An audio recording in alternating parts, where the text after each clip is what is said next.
what I was watching, but I was watching another podcast with a bunch of it's like a couple guitar dudes, and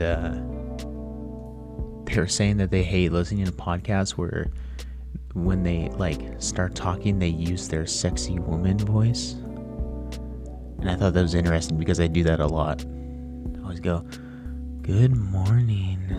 Maybe not that bad, but anyway, good morning.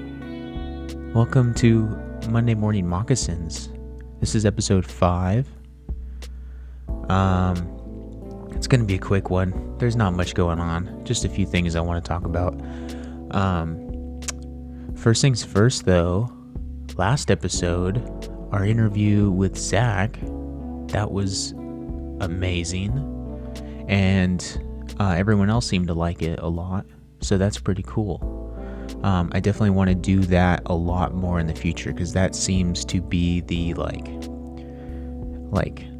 the thing, you know. Oh, first of all, mock check. Okay.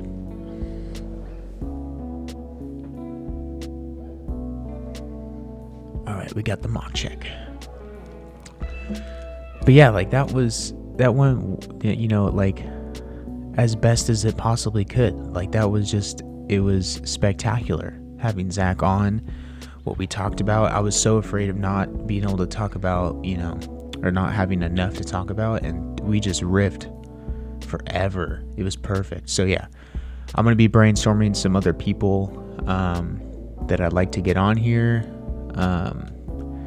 talk about some different topics, and maybe get some people that you know, aren't necessarily recent members. I think I'd like to get some older folks on here to talk about sort of how the activity has progressed, because that's one of the main things I'm interested in, is comparing how the activity used to be and how it is now. So getting some old cats on here to you know, kind of talk about how the activity is evolving, I think would be cool. But anyway, what have I been up to? I've been super busy with school. I think that's the main thing that kind of drags me down on recording these a little bit more consistently. I get caught up and I got things to do and all that, but I would like to try to get more consistent with it because I am enjoying it, but it's not a top priority, unfortunately. Not yet, at least. So, yeah, I've just been chugging along with school. Spring break's coming up, I believe, a couple weeks. So that'll be nice. What else we got? Yeah, I can't believe it's already March. It's really weird. I'm still waiting for my 2020 year. I'm still waiting for you know, we just lost a whole last year. What the hell? I mean, it could have been way worse. I'm definitely not, at least me personally, did not have that bad of a year. A lot of people had it way worse than I did. But it's just nuts that it's just a year. On Saturday, you know, that was March 13th was the last day I worked.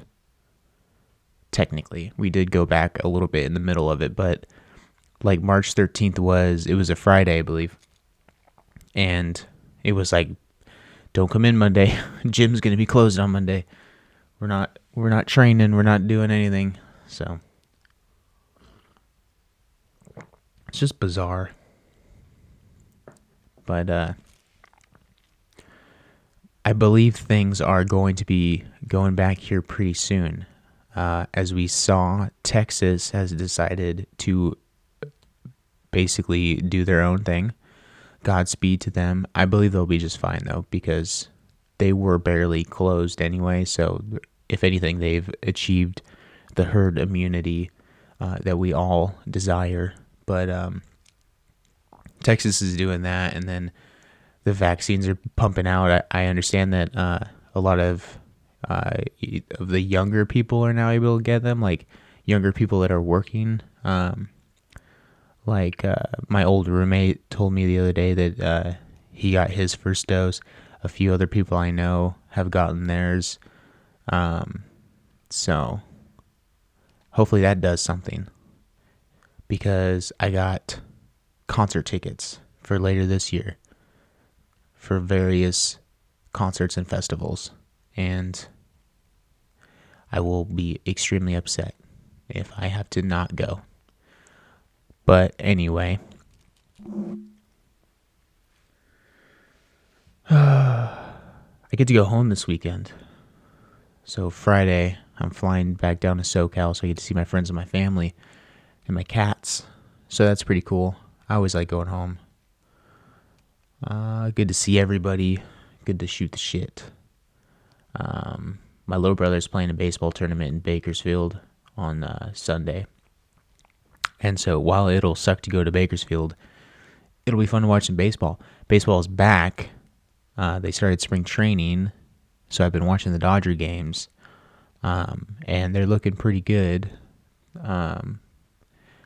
So that's been pretty fun. I'm excited for a full baseball season, because last year kind of sucked. And also, if the Dodgers can win the World Series again with a full baseball season, no one really can give them much shit anymore. But they're just jealous. The World Series totally would have counted if their team won. So, you know how it is. I've also been drumming a lot more with the opportunity that came up to help out this fall with the Sac State marching band. I decided that I need to brush off the cobwebs a little bit. So I've been drumming a lot more, which has been fun. I missed it. I was trying to think of something funny to say. I got nothing, but yeah, I've just been drumming, and it's been nice.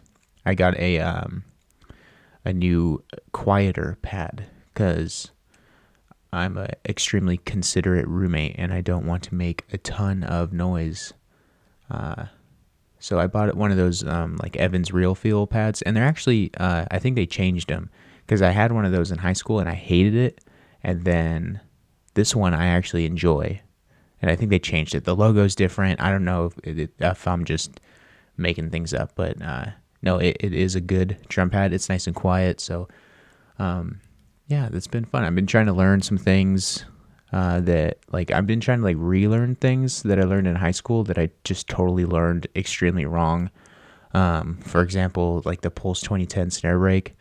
I played that thing so wrong in high school, and I thought it was so cool. I was like, oh yeah, I'm being independent world class drumline, yeah. And I was like playing like diddles when there was clearly singles and missing cheeses and a weird 7/8 measure for some reason. So yeah, just been having fun with that. I think that's just about it for catching up.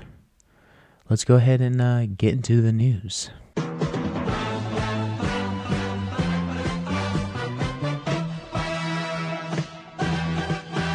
All right, so just a few things in the news. Just the other day, it was March 4th, which is the day that all of us get to be nerds and post our pictures of us in drum corps and marching band and all that. I posted a beautiful photo of myself in my prime. That was possibly the best musically intelligent version of myself. So I hope everyone enjoyed that. But yeah, no, it was Marching Music Day, and it was news to me that, well, I don't really know how to interpret this, because it said DCI is talking about how it's like the 5th year of it, but like this has been going on for so long, and I had no idea that they declared March 4th as a national day on the calendar. It's not like a holiday or anything, but like a, they have pancake day and like pizza day. Apparently 5 years ago, March 4th became a day. one, I didn't know they did that, and two, I didn't know that. I don't know. It was just weird to see that it's like 5 years, because we've been doing this forever. We'd post these photos and talk about our careers in the marching world and go, March 4th. It's all punny like that, but yeah. Anyway, I didn't even know that it's a national recognized sort of day. So that's pretty cool. Excuse me. Next thing, Phantom Regiment announced their 2021 show. It's called Harmonic Journey, I believe. And I wanted to highlight it because I think it's kind of cool. They're bringing back a show they did years and years ago. I want to say it was... Come on, Damien, prepare for your podcasts. Look up the dates. I don't know. I think it was like early 2000s or something? I don't know. Let me watch this video. I believe it was like 2001. Like, it's a 20-year-old show. Because it doesn't... Yeah. Let me see if I can get some clues here. But, yeah, early 2000s.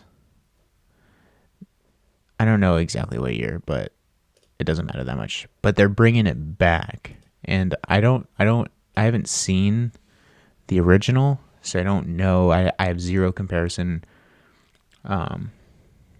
I have no idea what they're going to do and what it's going to be, you know. Okay, yeah, 2003, so I was right. I was kind of hoping that they were going to do, what's it called, Sparta? Or Spartan? Their 2008 show. That would have been funny. But maybe later. Anyway, I wanted to bring this up because when I was younger, I always wanted to see the shows that were like inspiring me. I always wanted to see them live, but obviously never could. Like when I was watching, you know, old like Rhythm X and RCC and Pulse shows from like pre-2010s, like the 2007, the 2006 and 7 to like 2010-ish. I always wanted to like see those shows.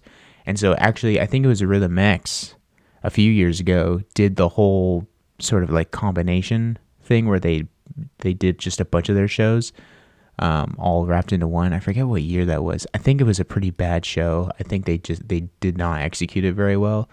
I'll have to look up that show again, but I'm always like a sucker for bringing back like old things. I'm a very nostalgic person, I guess, but I think this is pretty cool that they're bringing back a show that seemed to have such a like they're calling it a fan favorite, and a lot of people are stoked about it. So I imagine this show touched a lot of people, and a lot of people are excited about them doing it again. So yeah, Phantom 2021, Harmonic Journey. Hopefully it's cool. What else we got? Oh yeah, I wanted to talk about this. So SCPA posted the other day about the passing of Pete Ellison. So Pete was a founding member of SCPA, and he was also SCPA's first president. And he had a lot of efforts and contributions into SCPA, they're saying, and he was instrumental in their establishment and the growth of the indoor percussion activity across SoCal. I'm not sure if I've ever come across Pete or seen him, or what. I tried to like look him up to see if I can get a picture to see if I could recognize him. The name feels familiar, but I don't think I really knew who he was. But anyway, so yeah, SCPA lost a member of their family the other day, so I just wanted to highlight that. So Pete, you will be remembered fondly. Yeah, sorry to leave off on that sad note, but that's it for the news. So we can get into Hall of Dame. So last week we inducted our first human, and it was Zach, and it was well deserved. This week we're inducting this guitar that's right here. So the story goes like this. When I was in elementary school, I was gifted a guitar. It was my first electric guitar. And it came obviously with the guitar. It came with an amp, a strap, cable, all the necessities. And it was not this exact one, but it was this model. It's an Epiphone Les Paul Jr. And a few years later, I ended up buying another one. So I had two. That's how much I liked the guitar. I had to get two of them. That's not a real reason. Don't ask me why I bought a second identical guitar. I'll never understand that. But long story short, I got rid of them both because I stopped playing guitar. So I didn't want them anymore. Well, as you know, a few months ago, I picked up the guitar again, started playing it a little bit more seriously. And over the past couple of weeks, about a month or so, I've been thinking about the guitars I got rid of when I was younger, and I was mad at myself for doing that.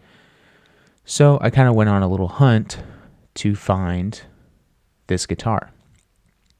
And I had found a few like on Facebook Marketplace, and they just kind of like fell through. Like I found one, and then he said it was available, and then just like left me on red for a couple of days, and then was like, "Oh, sorry, I guess it's sold."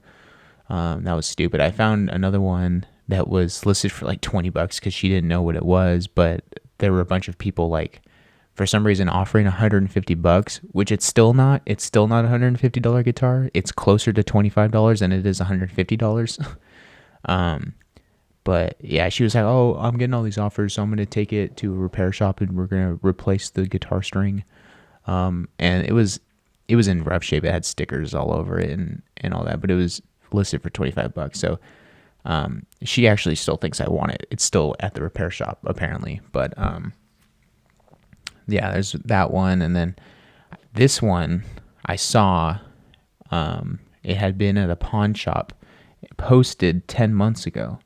And I responded to the ad asking if it was available, and they just never responded. It's like, whatever, I'm not gonna think about it. Well, then I'm just kind of chilling, and I'm like, man, I should just call. Like, what are the odds that it's still there?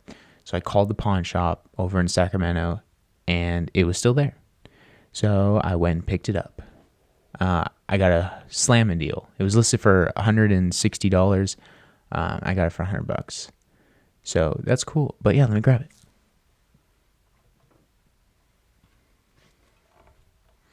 So this is my first electric guitar.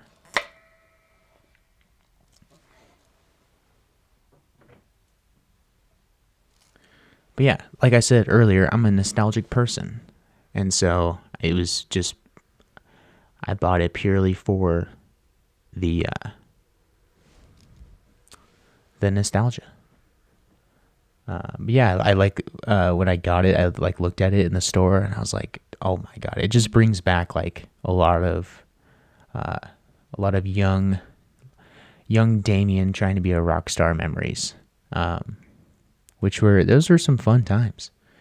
I only knew how to play Green Day songs. I played bass in a band, and that was my peak. Elementary school and middle school, when I was trying to be a rock star / skateboarder, that was my prime. But anyway, yeah, that's Hall of Dame. Just my electric guitar, my first. I guess we can move on to the Q&A. Guys, I wish we had more to talk about. There's just not much. Oh, I know WGI stuff's going on. WGI stuff has started.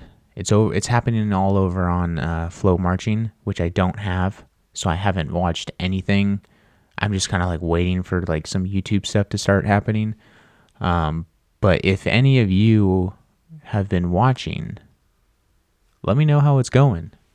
I try to like look up who's doing what, and honestly, it was extremely confusing on the website. I don't know if it was just me, but I could not understand what the hell is actually going on and who's performing what and what the competition, like, if you just, maybe it is just me, maybe I'm getting old, but like, if you go over there and you like look up the times or like who's like, who's entered the competition, they have like a non-competition one. Like I know like MCM, I think, is doing some stuff, and we were talking to Zach, and Q2 is doing some stuff, but like I go over there and it's like the only group under Independence Breakthrough, and I'm like really confused. I thought more people were doing this. I don't know. I guess the best way to solve that would be go to Flow Marching and see what is able, see what's there to watch. But yeah, if you try to go to the WGI website and like look up the list of everybody, to me it's just really confusing. I can't figure it out. Anyway, Q&A. So I didn't really advertise questions on the last episode just because, I don't know, I forgot. I'm not going to try to I just forgot. But somebody came in clutch. That wasn't my dad. My dad actually didn't ask a question for the first time. I was shocked. But this guy, Valn, I don't know how to say that. Vaalnn, Valn. He says, glad I finally caught up with the podcast so I can ask a question. Hey, that's cool. If you're binge watching my podcast, that makes me feel special. Because I understand how much time and effort that is. Because everything I do is binge. That sounded weird. I binge watch a lot of TV. I'll just put on a show on Hulu or Netflix, and I won't stop. It's a bad thing, but I've got pretty good time management. It doesn't take up a bunch of my. I could just be more productive with other things. Anyway, moving on. Enough about me. Who are your top 3 for nicest hands in the activity? Thank you for keeping me entertained while I work my delivery route. I wrote a few down, but like, dude, there's so many like drummers.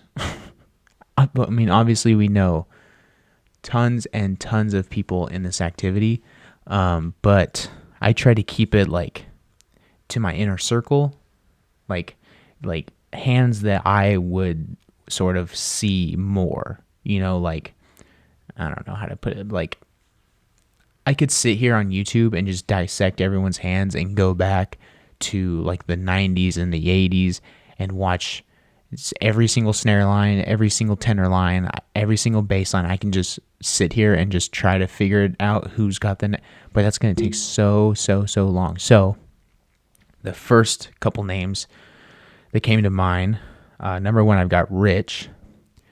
Rich has got some pretty nice hands, and he's kept them up.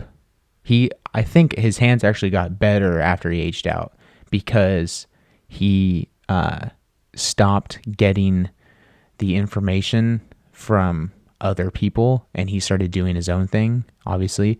And I would say he got better. I remember when he was all aged out, and he got. I don't think I'm allowed to say that. I'll move on. When he aged out, he really was kind of focusing on his mechanics, but alone, like with himself. And his hands got pretty nice, which is a fun topic to think about. How sometimes, even being in the best organizations, the information that you get can still be detrimental to your personal growth as like an individual performer. I think the staff do a great job in those groups on a macro level and blending and getting everybody as close to the same as possible. But when it comes to how you sound as an individual, sometimes what they can do to your hands will really, really mess you up, and it'll make you sound terrible on individual, on an individual level. That's why sometimes like people from, I'm not going to dog anybody out, but people from the best drum lines will go in for their I&E and it's bad. I'm not saying, there's no one specifically coming to mind. It's just a trend that I see sometimes that like some big names go in there and then it's just like very disappointing as to what they produced. But anyway, Rich, he's my first one for nice hands. Got some pretty nice hands. The next name that comes to mind is funny enough, Matt Ponce. Now, a lot of his hands I feel like are more controversial because a lot of people don't like them and a lot of people do like them. And that's why I want to talk about it. I don't necessarily say or think that his hands are like the best, but I want to bring his up anyway because they're funny to talk about. So he does this thing. Let me grab a pair of sticks.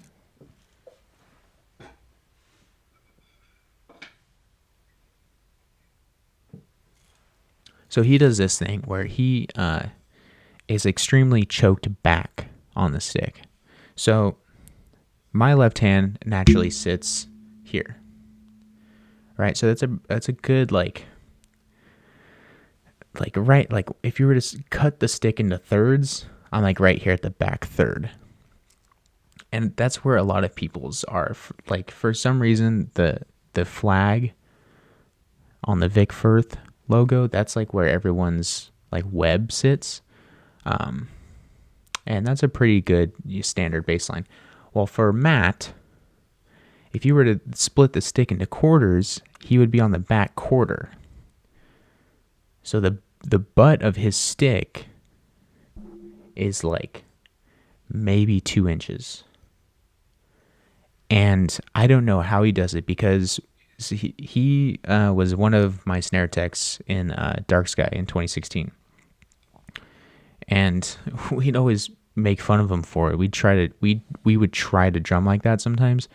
And I just don't understand because I cannot get the bead of the stick to feel good when I do that. It feels so like brittle and stale.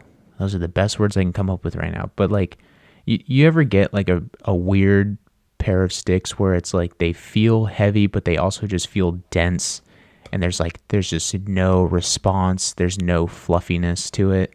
That's what holding the stick like that feels like. If you've never tried that, try it. Look up a video of like Pulse 2013, RCC 20. Did he go there in 2014 and 15? And some Blue Devils clips, like the BD 2013 would probably be good because they stay still, so you could just look up, you just look at his hand the whole time. But you should try it. It's really crazy. I don't quite remember how his right hand was. I think it might have been more normal. I think it was still, I mean, you can't really go back much farther than that. He might have been a little bit choked back, but it was mainly the left. But yeah, it was literally like that. Like, look how weird that is. Anyway, I think it's cool because it's different, Nobody's doing that. Nobody naturally drums like that, really. Just extremely choked back like that. So, and I do think his hands are pretty nice. He's a phenomenal snare drummer. And it blows me away that that's his grip. And he can sound pretty good. And, I can't do it. I can't hold a stick like that. So it's crazy how your mechanics and your touch probably adjust to how the stick is, and how it's all sort of like a cause and effect thing. Like he picked up the sticks, and that's sort of where they naturally went, and then he learned drums holding the sticks like that. So then it just, he figured it out, you know. Because honestly, when you hold a stick like that and you try to drum like that, it feels like you're drumming for the first time.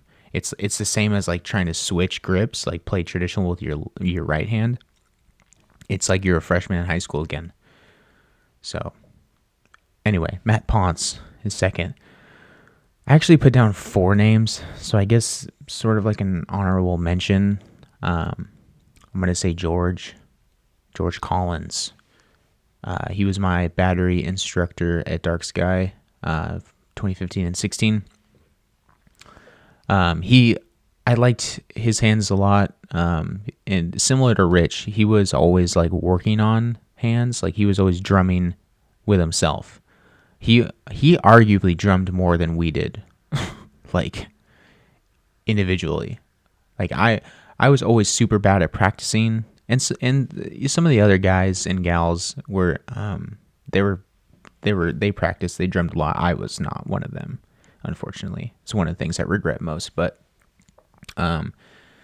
anytime we would show up to rehearsal, he always had his drum pad on his, I think it was on his backpack, on something, and he was just drumming, you know. And he's one of the old school BD guys, so he had that wrist. He had the wrist that you just can't deny it. I say that because undeniable was always his thing. We got to be undeniable. I miss George. There's some good times with him, but yeah, he's got good hands. He was always drumming, and one of my favorite things actually that I used a lot with, I was using a lot when I was teaching privately, but he told us, we were talking about left hand wrist turn, and he wanted us to sit there and just twist our wrists like that. And for some reason that like always stuck with me, because my buddy Alex right next to me, he was center. He just went. You know, Alex has got good wrist motion too, while he was marching, and he was just going. And then me, I'm like, I can't. And so that's just like and sometimes I'll just sit here and I'll just twist like that. And so with some of my students, I try to get them to do that. I'll loosen up the wrist a little bit, but man, having a hard time this morning with my burps. Yeah, George, nice hands. And then another one would be like Drew Guy, just because when I was younger, like it was his hands I was always looking at, and I cross-referenced actually a few people. I was like, oh, I think, yeah, from what I remember, this person had some pretty good hands, and I go watch a video and go, oh, okay, never mind. But, you know, to a 13-year-old, anyone had great hands. But yeah, Drew Guy had some pretty good hands. I was watching some INEs and some old, like Blue Coats 2011 clips. And, no, yeah, he had some pretty good hands. I do like his hands. So I guess that's like my top 4, like top 3 honorable mention. But I mean, really, there's so many more, and I don't think those are necessarily like the top 3, or like, I don't know. There's too many. There's too many people with nice hands, and there's too many really, really good drummers that sort of flew under the radar in the activity. Like they were never center. They're always like that third guy in. They marched a few years, hopped around a couple places, and then now they got like a career doing something. And then some of those guys like have some really nice hands, but they're not the names, you know, like, you know, AO or Drew Guy or, you know, Manny De Leon or Rich Ramos. Like that's like, I couldn't even tell you. I couldn't even think of a name. That's the whole point.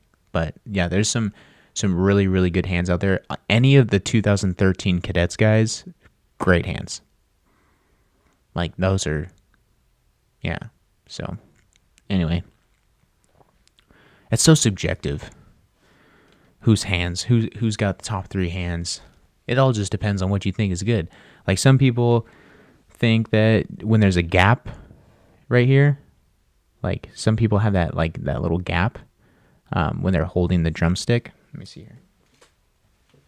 I think I have it sometimes, like that little gap right here. Some people just have that and it like looks like that all the time, and some people are fine with that, and then some people are very not fine with that. And some people really want that whole hand closed. Some people don't like the under bear claw type thing, and but also some people got some really long hands. Some people are this, they're used to playing tilt, so on a flat drum they're like that. Some people are extremely flat to the drum where their hands almost drop below the rim, so it's like just all of them are different, and it's all what you like. But I would say, listen here, kids, focus on your own mechanics and focus on your own hands. There was no lesson to be learned there. He was just asking a question. So, not trying to school you, Vaughn. But anyway, I think that's going to do it. Sadly, not much to talk about. I might check out what's going on over at Flow Marching to see who's drumming and who's got their shows going. And maybe we could talk about it. And I think I'm going to start putting together a list of some people to reach out to see if they want to be on the podcast so we can get this thing going. But anyway, thanks so much for hanging out with me on this short Monday morning. I hope you're enjoying your coffee, and I hope your mocs are keeping your tootsies warm. I'll see you on the next episode of Monday Morning Moccasins. Cue outro music.